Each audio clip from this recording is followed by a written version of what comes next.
Counties in Kentucky now part of a major disaster declaration for last month's historic flooding. Tonight, WCPO 9 News reporter Marlena Lang checks back in with one Falmouth resident we followed through the process and has his thoughts on help finally coming to Pendleton County.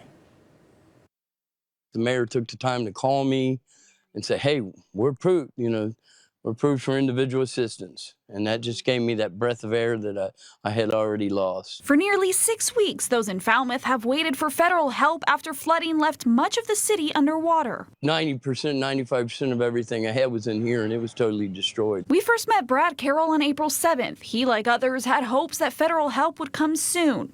And our Andrew Rowan pressed Governor Beshear on the issue. Is there anything that can help speed it along? Yeah, I believe that Pendleton County will be included in our third request for counties. Now with FEMA assistance approval, Carroll is grateful but isn't getting ahead of himself. Now that it's officially here, what's your reaction? What are your thoughts? Is it a Red Cross deal?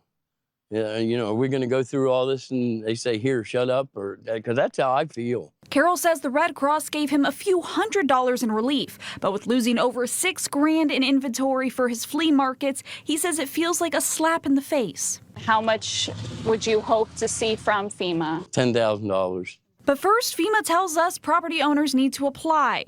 Online, over the phone, through the FEMA app, or at a disaster recovery center set to open in each affected county within the week. Flood victims will need to bring their social security number, bank information, and as much documentation as possible of the damage and out-of-pocket expenses resulting from the flooding.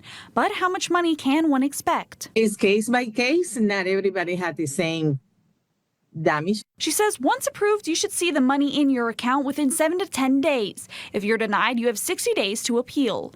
In Falmouth, Marlena Lang, WCPO 9 News.